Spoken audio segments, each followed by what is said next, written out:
Ni gute nafata ijambo ry'Imana rikancikira ubuzima? Ni gute nafata ijambo ry'Imana iryo nasomye, iryo numvishije, iryo nizeye, ni gute iryo jambo nashobora kurigenderamwo rigacika kuba ubuzima bwanje? Abasore batatu bataye mu muriro ntabwo bahiye, ariko impamvu batahiye ni kubera ijambo bari basomye rivuga ngo umuriro ntabwo muzasha mu mazi menshi, ntabwo muzarengegwa mu nzuzi zitembana amabuye, zigatembana n'ibintu runaka, mwe ntabwo zizabatembana. Iryo jambo basomye bararyizera, barijyamako, bararikora, maze babataye mu muriro birivuga ngo ababatayeyo nibo bahiye, ariko bageze mu muriro, umuriro uturira iminyororo ibaboshe ku maguru ndetse no ku maboko, bo baguma bagendagenda mu muriro, nta kintu na kimwe babashije kuba. Ni gute ijambo ry'umwami wanje Yesu Kristo no ryakira rikancikira ubuzima? Petero yakira ijambo ry'umwami rimuhesha ubushobozi bwo kugendera hejuru y'amazi. Ijambo ry'umwami rirashobora kuguha ubushobozi bwo kugendera hejuru y'ivyo bibazo vyari bikuraje ishinga. Ijambo ry'umwami ryaguhesha ubushobozi bwo kugendera hejuru y'ibiyaga. Ntabwo ari Petero yagendeye hejuru y'amazi, ahubwo ni ijambo Yesu yahaye Petero ryamushoboje kugendera hejuru y'amazi. Ijambo ry'umwami rizagushoboza kugendera hejuru y'ibibazo. Ijambo ry'umwami rizagushoboza kugendera hejuru y'indwara, hejuru y'ibibazo biriko byica abandi, ariko ijambo wizeye wakiriye rizaguha kapasite, ubushobozi bwo kugendera hejuru y'ivyo bibazo. Amazi menshi yariko ararengera imisozi, arengera abantu ndetse n'ibintu. Nowa ayo mazi yariko aramuduza hejuru. Uko ayo mazi yakomeza kurengera ibintu n'abantu, yakomeza kunyitsa abandi bantu, ariko Nowa ayo mazi yariko aramushyira hejuru. Nukora ijambo ry'umwami rigahinduka ubuzima bwawe, ibizaba biriko byica abandi, we bizaba biriko bikuduza hejuru. Indwara zizaba ziriko zica abandi, zizaba ziriko zizamura hejuru ubuzima bwawe. Ibyago bizaba biriko byica abandi, we bizaba biriko bigushira hejuru. Turabaramukije mwese bakunze ibikiganiro, haracariho ivyizigiro. Amahoro y'Imana nakomeze kubana namwe. Tugiye gusangira ijambo ry'Imana rifise teme ivuga ngo ni gute nafata ijambo ry'Imana rikancikira ubuzima. Mbere yuko tugijiramo, reka tumaze gusenga. Data w'ubwiza budasanzwe, ndasenga umwene data ugiye kumva ijambo ryawe, riramubaka kandi riramukomeza, uko rimusanze siko rimusiga, mu izina ry'umwami wacu Yesu Kristo, amen. Umugisha wandiho nukomeze kubana nawe. Haracari ivyizigiro rero ko wakomera, ko watera imbere. Haracari ivyizigiro k'ijambo ry'umwami ryaronka ikibanza mu buzima bwawe maze ukarikora. Alebosi bakaya. Ijambo ry'Imana iyo uryakiriye muri wewe, ijambo ry'Imana ni iki? Ijambo ry'Imana ni umuco. Uko wakira ijambo muri wewe niko umwijima ugenda uhunga mu buzima bwawe. Uko ijambo rigwira muri wewe niko umwijima ugenda uhunga mu buzima bwawe. Umwijima ni Satani, umwijima ni abadayimoni, umwijima ni indwara, ni ivyago. Ibi byose muri rusangi babibara nk'umwijima. Uko rero umuco ugumubwira muri wewe niko umwijima ugenda uhunga. Winjiye mu nzu yawe ntabwo utakamba ngo wa mwijima we sohoka, wajoro sohoka, ahubwo icyo ukora niki? Watsitara. Wakijitara umwijima ucugenda. Icyo ukeneye mu buzima bwawe ni ijambo ry'Imana, ni umuco, kandi uwo muco numara kumurika mu buzima bwawe, umwijima uzagenda, iyo ndwara izagenda, iyo nyatsi izagenda, ibyo bibazo ufise bizagenda. Birivuga ngo muzamenya ukuri, kandi ukuri kuzaba kwidegemvya. Umuntu abohorwa no kumenya ukuri. Ukuri ni iki rero? Ukuri ni Yesu Kristo. Ukuri ni ukumenya ico Yesu yakoze maze ukakigenderamo. Birivuga ngo mu mishishagu ya Yesu twarakize. Abakristo murakwiriye kumenya ko twakize. Kugwara katari umugabane w'abana b'Imana. Wavyawe n'Imana itagwara. Ni gute wizera ko wewe ugwara? Imana iduta idutabare cyane. Wabyawe n'Imana idapfa, ni gute wizera ko wewe upfa? Birivuga ngo abantu bari muri Kristo ntabwo bapfa ahubwo barasinzira. Usomye Yohana 3:16, kubw'urukundo Imana yakunze abari mw'isi watumye itanga umwana wayo w'ikinege ngo umwizera adapfa rubi ahabwe ubugingo budashira. Alebosia manara alego sataliga makando. Kwizera Kristo biguhesha ubuzima buhoraho. Usomye icete ca mbere Yohana yanditse ibice 5:12 atubwira ko ufise umwana w'Imana arafise ubuzima buhoraho. Ukaba ufite Yesu urafise ubuzima buhoraho. Kubera ubuzima buhoraho Imana yabusize kuri Kristo. Yesu niwe buzima buhoraho. Nimba waramwakiriye ari muri wewe, ubuzima buhoraho buri ndani muri wewe. Imana ishimwe cyane. Reka dusome Matayo ibice 4:4. Aramwishura ati, vyanditswe ngo umuntu ntatungwa n'umutsima gusa, ariko atungwa n'ijambo ryose riva mu kanwa k'Imana. Umuntu ntabwo atungwa n'umutsima. Umuntu w'impemu, umuntu yavutse ubugira kabiri akavyagwa biciye mu kwizera no mu kwakira Yesu nk'umwami n'umukiza ubuzima bwe, maze akabatizwa mu mazi menshi. Uwo muntu ntabwo yashiro no gutungwa na spaghetti n'inyama n'ivyo kurya vya hano mw'isi, ariko uwo muntu yashiro gutungwa n'ijambo ry'Imana. Reka mbabwire, umuntu ntabwo ari wo tubona hejuru. Wewe tubona hejuru ntabwo ari we original. Wewe uzapfa uzabora, ariko wewe w'indani niwe original. Wewe w'indani ntuzapfa, wewe w'indani uzasubira ku Mana. Wewe w'indani ntabwo ubora. Yabasotaramande. Uyu muntu wo hanze turamwitwararika cyane, ariko arabora, ariko arapfa, ariko ntaramba. Ariko w'indani niwe ashobora kurama no kuramba ibihe byose. Petero abwira ishengero ngo gushaza kwanyu nukube uko hanze, ko gusiba imishatsi, ko kwambara izahabu, ariko kube uko indani mu mutima. Imana ntabwo ikeneye, ntabwo yitaye ku gushaza kwawe ko hanze. Kwambara hanze ntabwo bifasha Imana mu kugushima, ahubwo bizafasha twebwe abantu mu kugushima. Tuvuge ngo urya muntu yaberewe, yambaye neza, yambaye ibimukwiriye, ariko imyambaro wambaye hanze wambitse umubiri, Imana ntabwo ikonsidera cyane. Imana idutabare cyane, ko birivuga ngo Imana yacu ntabwo ireba kubiboneka, ntabwo ireba ku rukoba, ariko Imana ireba indani mu mutima, ireba ingene wubatse indani mu mutima. Salomo umunyabwenge acarandika aravuga ngo rinda umutima wawe gusumba ibindi bintu byose,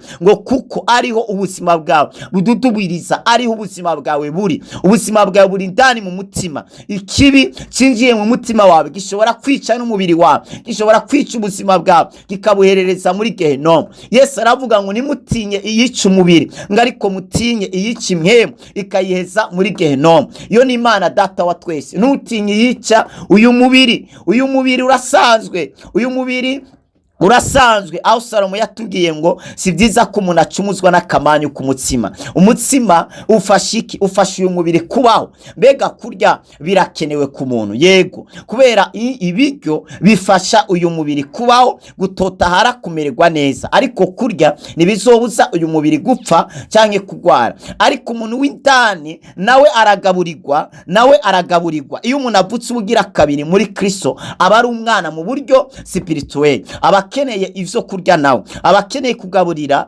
wa muntu rero w'indani kugira ngo nawe akure. Birivuga ngo iyo samuragwa akiri umwana naba atandukaniye n'umuja, umukristo akiri muto naba atandukaniye n'umuja. Birivuga ngo abantu banje bishwe no kutamenya.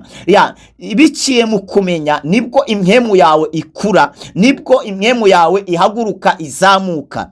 Ibintu rero bine naguteguriye vyo gufasha kubaho ijambo ry'Imana rigacika kuba ubuzima muri wewe. Ibintu bine ni gute nafata ijambo ry'Imana rikancikira ubuzima. Ibintu bine rero byagufasha kwambika umubiri ijambo wakiriye wizeye, maze rigacika kuba ubuzima bwawe, ukarigenderamo, ukaribamwo, maze rikazana impinduka mu buzima bwawe itangaje. Kubera ijambo ry'Imana ni Imana. Birivuga ngo byose bizavaho, ariko ijambo ry'Imana rizahoraho. Bisigura ngo umuntu yakira ijambo ry'Imana ntabwo azopfa, nawe azagirana, azahoraho. Niba Imana yashize hejuru ijambo ryayo ukaryizera ukaryakira, rifite ubushobozi naryo bwo gushira hejuru y'ibintu, hejuru y'abantu, kubera ijambo riri hejuru y'ibintu. Imana ishimwe cyane. Niwizera ijambo rivuga ngo sinzosha mu muriro, nshuti yanjye bazaguta mu muriro ntuzasha. Niwizera ijambo rivuga ngo muzanywa ibyica ariko ntacyo bizabagira,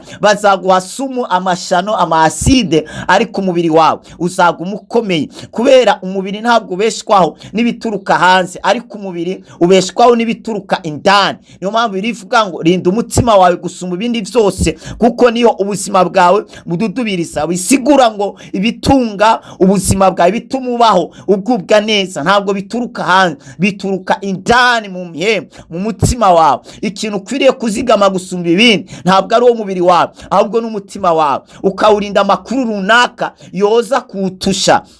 Imana idutabare cyane. Yesu ariko arageragezwa, amaze iminsi 40 n'amajoro 40 atarya, arasonza, ngo mwemu w'Imana mutwara mu butayu kugira ngo ageragerezweyo. Mwibuke ko n'Abisirayeli nabo banyuze mu butayu imbere yuko bagera muri Kanani, na Yesu nawe imbere yuko aducungura nawe yategerezwa guca mu butayu ngo ageragezwe nawe. Imana idutabare cyane. Haleluya. Maze ngo Satani azana umukate. Murabizi ko Satani yamagerageresha abantu ibintu byo muri inosi. Niyo mpamvu ibintu byo muri inosi ntibizagutware ngo bikubuze gukorera umwami. Numere nka Sawuli, nka Esawu yahombye ubusamuragwa kubera ibiharage, kubera ibintu byo muri inosi. Ntibizakubuze ubuzima buhoraho. Imana ishimwe cyane. Haleluya. Ubwo tuma wemera kubaho nabi, ukarya nabi, ariko ukazobona ubwami bw'Imana. Birivuga ngo vyakumarira iki? Kunguka ibyo mwisi byose ugahomba ubugingo buhoraho. Ntacyo vyakumarira kuronka biriya na biriya, ariko ugahomba ubuzima buhoraho.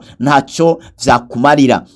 Imana idutabare cyane. Haleluya. Masuprakita era masota kamando. Satani azana umukate, aravuga ati azana ibuye, azana ibuye, aravuga ati mutama, ndazi kuri umwana w'Imana, hindura rino buye rihinduke umutsima. Yesu aramubwira ati haranditswe ngo umuntu natungwa n'umutsima gusa, ariko n'ijambo ryose riturutse mu kanwa k'Imana ribasha kumutunga. Bibiri ivuga ngo iki kandi? Birivuga ngo Imana yanyujije Abisirayeli mu butayu ngo yemera ko sonza, ngo ariko yashaka kubigisha ko umuntu adakwiriye gutungwa n'umutsima gusa, ahubwo n'ijambo ry'Imana rishobora kumutunga. Ijambo Imana yari yaravuze ku buzima bwabo kibajyanye muri Kanani, ijambo Imana yari yarasezeranye ku buzima bwabo, iyo baryizera bategerezwaga kubaho. Imana ishimwe. Bisigura ngo umuntu yizera ijambo yobaho imyaka adafungura. Ibaze nka Eliya, imyaka yose yamaze muri inosi, ntabwo yigeze ajya ivyo kurya vyo mu nkono, yaratunzwe n'inzige n'ubuki bw'imvunderi. Ibaze ivyo bintu vyotunga umuntu imyaka 40, ariko ivyo bintu vyaratunze umukozi w'Imana. Imana ihabwa icubahiro. Umuntu Yesu yaramaze imyaka 40, imisi 40 atakintu arya, atakintu anywa. Mose amara imyaka 40, imisi 40, nawe nta kintu arya, nawe nta kintu anywa. Yibereye ku musozi w'Imana, ari muri presence y'Imana. Kuba muri presence y'Imana bituma udasonza, utanyotegwa. Niyo mpamvu Petero na Yohana na Yakobo babwiye Yesu bari ku musozi ngo twigumire hano, nitumanuke mu gisagara, twiyubakira inzu zitatu, rumwe urusagu rw'iwawe, urundi rwa Mose, urundi rwa Eliya, hama twe twigumire ngaha, ivyo kumanuka mu gisagara tuvyihorere. Ni kubera bari binjiye muri presence y'Imana. Igihe wadwebereye mu bwiza bw'Imana, igihe wadwebereye mu ijambo ry'Imana, nuzibuka kurya ibiryo ntabwo bizosubira kuguhabura, ahubwo ikintu cyonyene gusa uzashiraho umutima ni ijambo ry'Imana. Reka ngarukiriza ahangaha mu gice cya kabiri, nzobabwira bino bintu 4 wakora maze ijambo ry'Imana rigacika ubuzima bwawe, rigacika ubuzima bwawe, ku buryo urota ijambo utambukira muri ryo ukagendera muri ryo. Ni zino ntambuko zine ndakubikiye. Ntubibagire gukanda sabone cyangwa subscribe nimba udukurikiranye uri kuri Facebook cyangwa YouTube, kanda sabone cyangwa subscribe. Ukaba uri kuri Facebook, reka ngusabe gukanda suivi canke follow kugira ngo ikindi gice tuzashiraho uzabe uwa mbere ugikurikirana, usangize n'abandi mu gukanda partage, ukaba uri muri groupe, sangiza inshuti zawe mu kuzirungikira inaudio ubutumwa bwiza. Imana iguhezagire cyane. Wifuza gusengerwa, ufise inzozi warose zirakuzazanira, WhatsApp yacu niyi +257 65 77 339. Mwarahezagiwe muri umugisha w'amahanga, mwari kumwe na Apostle wa Kristo Glory Shine. Data ubwiza budasanzwe, turagushima kubw'ijambo ryawe, waryumvishije wese riramwubatse mu izina rya Yesu Kristo. Reka ijambo ryawe ryubaka ubuzima bwawe, reka ijambo ryawe rihindura ubuzima bwawe, reka ijambo ryawe ribohora ubuzima bwawe mu izina rya Yesu. Abari muri gereza, reka ijambo ryawe ribakure muri iyo gereza mu izina rya Yesu. Abagwayi, ijambo ryo ribakize. Ababoshwe, ijambo ryo ribabohore. Abagwayi, ijambo ryo ribakize mu izina rya Yesu. Turatuye amagara meza, ukwidegenza hejuru y'ubuzima bw'ubwoko bwawe mu izina rya Yesu. Amen. Mwarahezagiwe, turabakunda.